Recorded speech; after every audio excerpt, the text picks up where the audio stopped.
दिलचस्प भी। सबसे ज्यादा सुर्खियों में रहे मुकेश सहनी और उनकी पार्टी वीआईपी। महागठबंधन के भीतर सीट बंटवारे का पूरा खेल अंतिम समय तक इसलिए फंसा रहा क्योंकि मुकेश सहनी अपनी राजनीतिक महत्वाकांक्षा पर अडिग रहे। कांग्रेस और आरजेडी के साथ बार बार मीटिंग के बावजूद मुकेश सहनी की मांग पूरी नहीं हुई तो उनके गठबंधन से बाहर आने की खबरें भी आने लगी। लेकिन गुरुवार देर रात तक चली बैठकों के बाद आखिरकार मुकेश सहनी को मना लिया गया। नामांकन की आखिरी तारीख के ठीक पहले यानी 16 अक्टूबर की देर रात महागठबंधन के टॉप नेताओं ने वीआईपी के साथ समझौते का फॉर्मूला तय किया।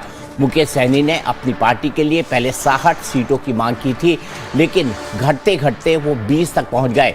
पर बताया जा रहा है कि आखिरकार वो 15 सीटों पर राजी हो गए।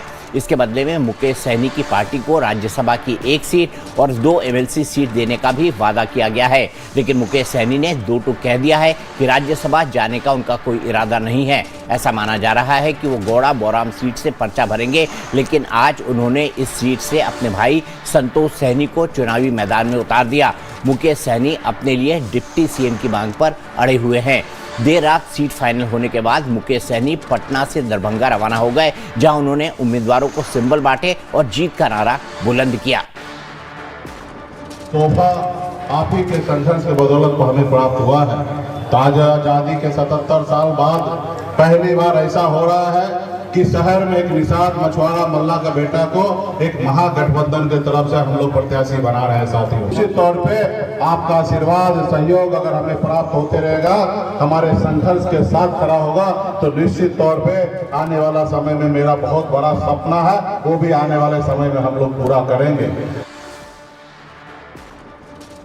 मुकेश सहनी की सीटों का फैसला तो हो गया, लेकिन पहले फेज का नॉमिनेशन खत्म होने के बावजूद महागठबंधन के सीट फॉर्मूले का अभी तक ऐलान नहीं हुआ है। हालांकि महागठबंधन में अब सीटों का फॉर्मूला सिर्फ औपचारिकता ही है, क्योंकि सभी पार्टियां अपने प्रत्याशियों को टिकट बांट रही हैं।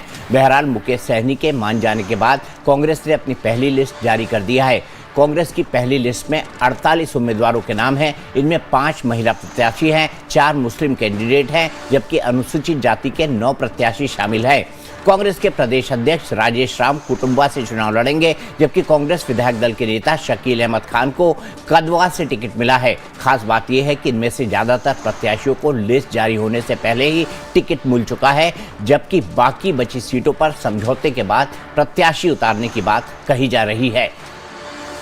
इसमें देखना क्या है, इलेक्शन के लिए नॉमिनेशन होता ही है, नॉमिनेशन के बाद ही तो कैंपेन होता है, सब कुछ होता है। भी लगातार कोई तकलीफ नहीं है। सीएम फेस तेजस्वी प्रसाद यादव हैं, उसमें कहाँ कोई दो राय होता है। सीटों का बंटवारा अभी तक नहीं हुआ है, सीटों का बंटवारा सब अंदर अंदर काम तो चल ही रहा है, तब नहीं गमछा पहन के जा रहे हैं नॉमिनेशन। 2020 में जितना सीट मिला था कांग्रेस को उतना इस बार मिल नहीं पा रहा है। वही विवाद है, उस विवाद को आप लोग इधर ले आते हैं। आप लोगों में असली विवाद, हम लोगों में कोई विवाद नहीं, कोई नाराजगी नहीं, उनकी नाराजगी अरे दूर हो गई यार, उनकी नाराजगी। सर 2020 में जितनी सीटें आप लोगों को मिली थी उतनी सीटें इस बार नहीं मिल रही है, किस बात के लिए? तो मुकेश जी को एडजस्ट करने में, उनको सम्मान देने में कुछ तो इधर उधर करना पड़ता है ना, तो थोड़ा हम लोग कम कर लिए।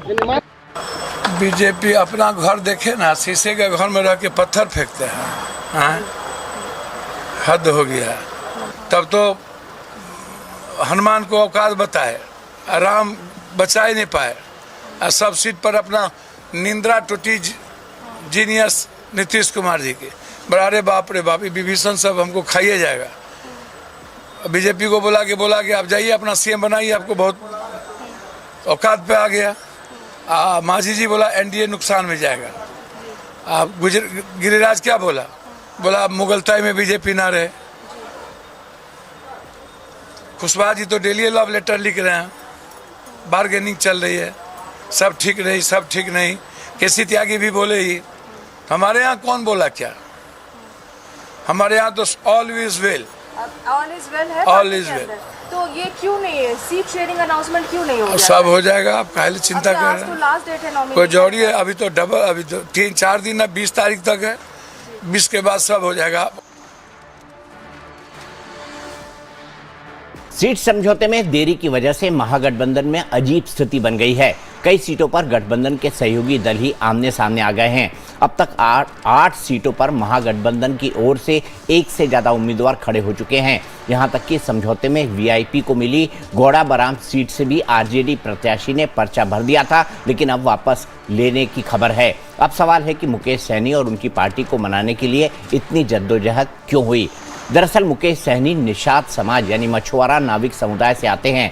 बिहार में निषाद समाज की आबादी करीब 10% है। राज्य के 6 जिलों में निषाद समाज का बड़ा असर माना जाता है। कम से कम 30 से 40 ऐसी विधानसभा सीटें हैं जहां निषाद समाज के वोट फर्क पैदा कर सकते हैं। मुकेश सहनी को निषाद समाज का बड़ा चेहरा माना जाता है।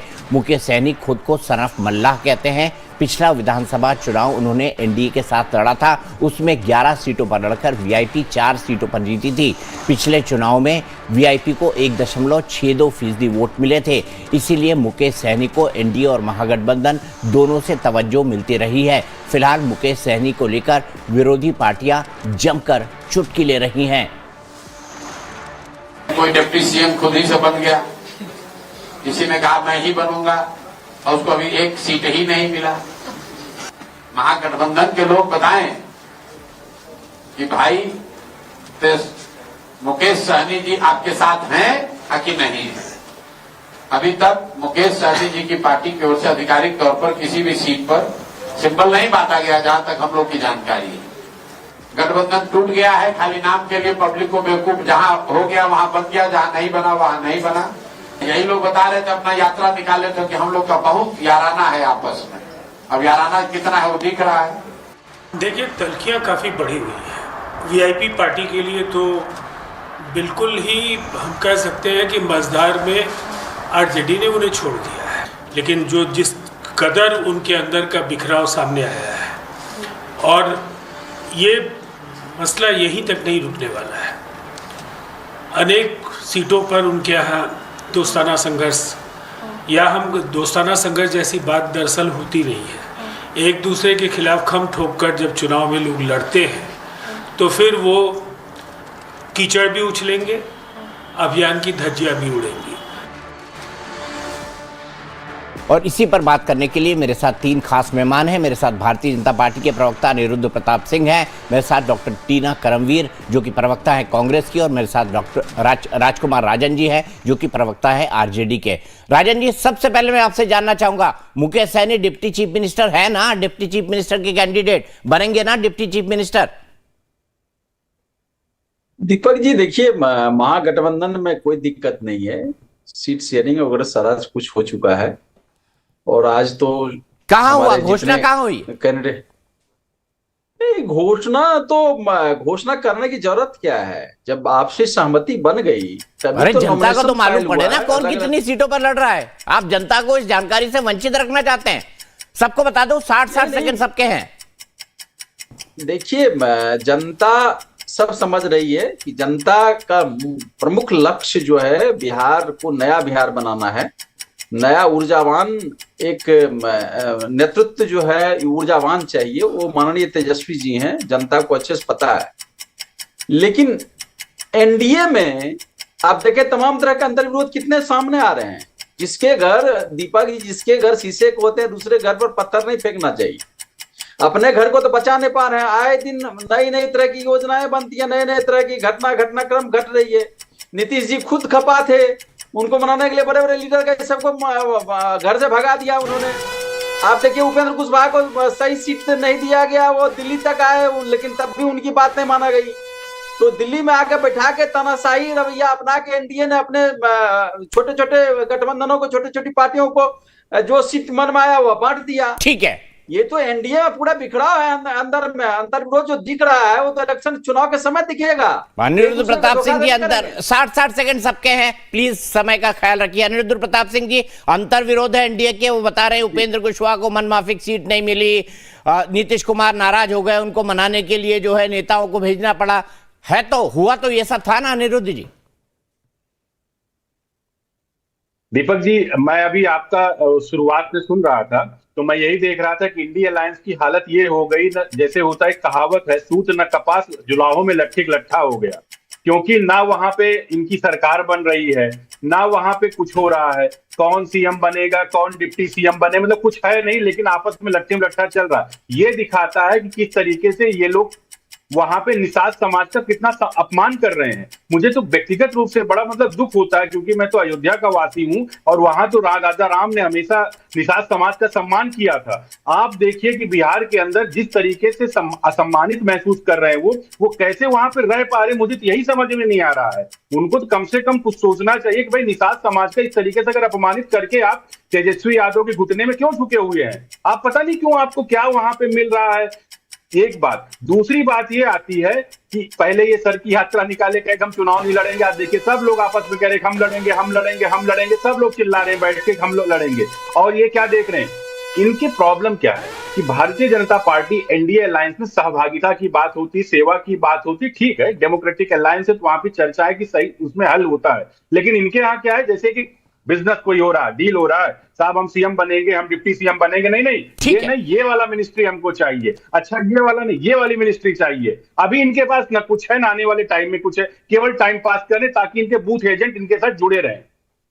ठीक है, डॉक्टर टीना करमवीर जी, ऐसी हालत क्यों हो गई महागठबंधन की, ये बताइए कि आप लोग सीट बंटवारे आखिर आज पहले दौर के फेज का नामांकन का आखिरी दिन था, लेकिन आप सीटों की घोषणा नहीं कर पाए, ये तक नहीं बता पाए कि कौन सी पार्टी कौन सी सीट लड़ेगी। तो दीपक जी, आप ये नहीं बता पा रहे हैं कि हम लोगों का जो फर्स्ट फेज का जो नॉमिनेशन था वो भरा गया। आप ये भी बताइए ना कि फर्स्ट फेज अभी भी 8 जगहों पर एक दूसरे के खिलाफ आप चुनाव लड़ रहे हैं, मिल चुका है 8 सीटों पर आप एक दूसरे के खिलाफ चुनाव लड़ रहे हैं। डॉक्टर टीना करमवीर जी, आप दर्शकों को गलत जानकारी मत दीजिए, दर्शकों को गलत जानकारी मत दीजिए, उनको बताइए अपने दर्शकों को कि नॉमिनेशन भर दिया गया है और आगे भी हम लोग अब एक ऐसे कैंडिडेट चुनना चाहते हैं जो कि भारतीय जनता पार्टी जिस तरीके से और जेडीयू मिलकर जो सरकार पिछली बार इन्होंने बना ली, इस बार नहीं बना पाएंगे। इस बार जो बिहार वासी हैं वो बड़े सतर्क हैं और हम भी चाहते हैं कि ऐसे लोगों को हम टिकट दें जो इनको जवाब दे पाए, जो ये महाराष्ट्र में कर पाए, जो हरियाणा में कर पाए। वोट चोरी इस बार बिहार में संभव नहीं है। और दूसरी बात, लगातार ऑल इज नॉट वेल तो उपेंद्र कुशवाहा कह रहे थे, चिट्ठियां तो ये लिख रहे थे, कविताएं तो ये लिख रहे थे। मांझी जी को मिल गया क्या 15 ग्राम? बताइए, 6 ग्राम में ही उनको संतुष्टि करनी पड़ी। उधर चिराग पासवान अलग से रूठे हुए थे, तो इनके यहाँ जूतों में दाल बटती हुई नजर आ रही थी। हमारे यहाँ सब कुछ चंगा है और चंगा है, इसीलिए तो आपने देखा कि लोग जो है किस तरीके से कैंडिडेट अपने अपने नॉमिनेशन में जा रहे हैं और चुनावी तैयारी कर रहे हैं। लेकिन इनके यहाँ कुछ भी ठीक नहीं चल रहा है और इसीलिए आप बता दीजिए ना, जेडीयू के प्रवक्ता होते तो बताते कि नीतीश कुमार ही सीएम के चेहरा होंगे क्या? अमित शाह जी ने कल बड़ा गोल मटोल करके गए, बड़े वो फर्जी चाणक्य जो कह के गए हैं। तो इन लोगों को सतर्क रहने की जरूरत है कि ये जिस तरीके से भारतीय जनता पार्टी वो पार्टी है ना गई है, वो डस लेती है। रीजनल पार्टी को डसती तो है, जेडीयू को डसने वाली है, ये सीधी बात ये है। जिस तरीके से महाराष्ट्र में क्यों शिंदे को ठगा नहीं, हरियाणा में ठग लिया था, तो इसी तरीके से ठगने वाली है। तो अमित शाह जी ने खुले चैनल पर ये स्पष्ट कर दिया है, पहली बात। दूसरी बात ये है कि लगातार टीना जी, आपका वक्त पूरा हुआ, 60 सेकंड का। मैं अब जाऊंगा अनिरुद्ध प्रताप सिंह जी के पास। अनिरुद्ध जी, मैं आपसे जानना चाहूंगा, ये भी ठीक है, आप इनकी सर फोड़ रहे हैं, ये भी बता रहे हैं कि इंटरनल कॉन्ट्रडिक्शंस आपके अंदर भी हैं और आप प्रचारित इनके बारे में कर रहे हैं। देखिए, सीधी सीधी बात है दीपक जी, मैं तो कह रहा हूं कि सारे चैनल ने, सब लोगों ने देखा कि सारी लिस्ट हम लोगों को डिक्लेयर होगी, सारे लोगों को हम लोग का क्या कहते हैं कैंडिडेट का नाम डिक्लेयर हो गया। ये तो यही बता दें कि भैया ऐसा कौन सा इनका आपस का समझौता है। रीजन क्या है, जब महाठगबंधन सारे चोर इकट्ठे हो गए तो आपस में एक दूसरे के खिलाफ चुनाव लड़ने लग गए। ये प्रूफ करने के लिए सबसे बड़ा चोर कौन है? एक तो चारा चोर तो पहले से थे, सत्ता चोर तो थे ही, साथ में राहुल गांधी जी मिल ही गए। पता चला कि दोनों लोग आपस में लड़ाई कर रहे हैं, भैया सबसे बड़ा चोरी कौन करने वाला है। लेकिन एक चीज जान लीजिए, बिहार की जनता ने ठान लिया है, इनको ये 20 साल के पुराने जंगल राज में तो बिहार की जनता नहीं वापस जाएगी। ये सब जानते हैं कि इन्होंने किस तरीके से ठगा है और किस तरीके से बिहार का लूटा, किस तरीके से बिहार को बदनाम किया है। और राहुल गांधी जी, पता चल रहा पप्पू यादव को अपने बेंच पे उस पे ट्रक पे नहीं चढ़ने देते हैं। राहुल गांधी जी यात्रा करके जाते, दूसरे दिन तेजस्वी जी यात्रा करने जाते हैं। तेजस्वी जी के घर की हालत सबको पता, तेज प्रताप यादव को अपनी बहन के सगे नहीं हुए तो कैसे बिहार की जनता के सगे हो जाएंगे। और आपस में बताइए, मुकेश सैनी जी की वो दुर्गति कर दी है और मुकेश सैनी जी पता नहीं निषाद समाज का अपमान क्यों वहां पे करा रहे हैं। यही समझ में नहीं आ रहा है कि वो उनको लॉलीपॉप दे रहे हैं, राज्यसभा चले जाओ। अरे भैया, इनकी सीट तो विधानसभा कितनी आ जाए, तब तो विपक्ष में विपक्ष के नेता बनने तो सीट नहीं आ रही है। इंडिया अलायंस वालों की, तो कहां से क्या कहते हैं ये लोग उनको राज्यसभा भेज देंगे। ठीक है, वो क्या है? ठीक है राजकुमार जी, आपके लिए तो उन्होंने दावा कर दिया, प्रिडिक्शन हो गया उनका कि आपकी तो इतनी सीटें भी नहीं आ रही है कि आप विपक्ष का नेता तय कर पाए। दीपक जी, ये बीजेपी के प्रवक्ता उत्तर प्रदेश के हैं, बिहार के पृष्ठभूमि को नहीं जानते हैं। बिहार के पृष्ठभूमि को पहले जान लीजिए, समझ लीजिए। दीपक जी, नीतीश कुमार के नाम पर बीजेपी जो होल्डिंग कर रही है, एक के ऊपर एक नहीं प्लीज। आम जनता बहुत राजनीतिक रूप से जागरूक है, वह समझती है कि नीतीश कुमार को आगे करके ये जो ड्रम छद्म लड़ाई लड़ रहे हैं, छद्म बेस इसका उतार देगी जनता वोट के माध्यम से। मैं बता रहा हूं, बिहार की जनता को अच्छे से पता है कि नीतीश कुमार को आगे करके वोट लिया जाएगा और उनके साथ क्या हो जाएगा। महाराष्ट्र के एकनाथ शिंदे बनने जा रहे हैं नीतीश कुमार, लेकिन बिहार की जनता बहुत समझदार है, जागरूक भी है, इनको सबक सिखाएगी। क्योंकि आप देखिए कल के मीडिया कॉन्क्लेव में अमित शाह ने क्या कहा है, साफ शब्दों में उन्होंने कहा कि चुनाव के बाद तय होगा कि चीफ मिनिस्टर कौन बनेगा। ये छद्म लड़ाई हमको सिखाएंगे, ये हमको सिखाएंगे क्या कि राजनीति, बिहार की राजनीति में कौन कौन वोट देता है। मुकेश सहनी के साथ इन्होंने पिछली बार क्या किया था, उनका मंत्रालय लिया, उनके सारे एमएलए को तोड़ के अपने में ला दिया। ये दलित पिछड़ों के नाम पर वोट लेकर फर्जी काम करते हैं। बिहार को 20 सालों में जो गड्ढा किया है, 20 सालों में जो इन्होंने ना बेरोजगारी दूर की है, बिहार को इंडेक्स, मल्टी डायमेंशनल इंडेक्स में आप देखिए नीति आयोग में सबसे पिछड़ा हुआ है। यह इनकी 20 साल की खटारा सरकार की देन है। इसीलिए यह जो चुनाव है, यह चुनाव नए बिहार बनाने की है। माननीय तेजस्वी जी जैसे ऊर्जावान नेतृत्व की क्षमता वाले व्यक्ति को बिहार चयन करेगा। ठीक है, आप कह रहे हैं ऊर्जावान नेता, तो मान ली मैंने आपकी बात, लेकिन शिक्षा कितनी है उनकी, इस पर भी बात कर लीजिए ना राजकुमार जी। नेतृत्व तो देंगे, लेकिन शिक्षा कितनी है इसकी भी बात कर लीजिए। आरोप लगाती है भारतीय जनता पार्टी 9वीं फेल है। दीपक जी, अभी आपने देखा ना कि सम्राट चौधरी का क्या डिग्री है, माननीय महामहिम की डिग्री क्या है। तमाम तरह की डिग्रियां संदेह के घेरे में है, लेकिन माननीय तेजस्वी जी कभी अपने डिग्री के बारे में नहीं बताया। उन्होंने सच्चाई बयां की, क्योंकि वह क्रिकेटर थे। एक कलाकार होता है, क्रिकेटर होता है, एक ऐसे खिलाड़ी थे जो अपना प्रयोग करते थे और बड़ा नाम था उनका। इसलिए एजुकेशन उनके पास डिग्री नहीं, तो झूठ फरेब नहीं बोल रहे हैं। ठीक है, अनिरुद्ध प्रताप सिंह जी क्विक जवाब, उसके बाद में आगे बढ़ूंगा। रुक जाइए राजकुमार राजन जी, 10 सेकंड का टाइम चाहिए। पहली बात तो मैं इस पे बोल देता हूं कि लालू प्रसाद यादव जी बहुत गरीब परिवार में पढ़े, तब भी LLB LLM उन्होंने कर लिया। जिसकी माँ सीएम थी, जिसके पिताजी सीएम थे, समझ लो ना, क्रिकेटर थे। सचिन तेंदुलकर का डिग्री देखो क्या, मीडिया चैनल में कहा। दूसरी बात, इनको 2005 का बिहार का, इनको स्टेट का जीडीपी नहीं पता। 2005 और 2025 के बीच में 15 गुना का डिफरेंस आया है, 13 गुना का बजट बढ़ा। चलिए अनिरुद्ध जी यही रुकिए, हमारे पास वक्त और है और बात करेंगे। दरअसल होता यह है कि मूल मुद्दों पर जब भी प्रवक्ताओं से सवाल पूछो तो वो दाएं और बाएं झांकने लगते हैं। आप उनसे पूछो ना कि मुकेश सहनी डिप्टी सीएम बनेंगे, तो वो बात करने लगेंगे कि झगड़ा तो ज्यादा हो रहा है एनडीए के अंदर। एनडीए से यही सवाल पूछो तो वो कहेंगे झगड़ा तो ज्यादा हो रहा है महागठबंधन के अंदर। तो अपनी अपनी ढपली, अपना अपना राग, यही बात होती है। लेकिन इसी के बीच ही आपके लिए अच्छा कंटेंट हमको देना है, सत्य के साथ खबरों का विश्लेषण करना है, तथ्य के आधार पर खबरों का विश्लेषण करना है।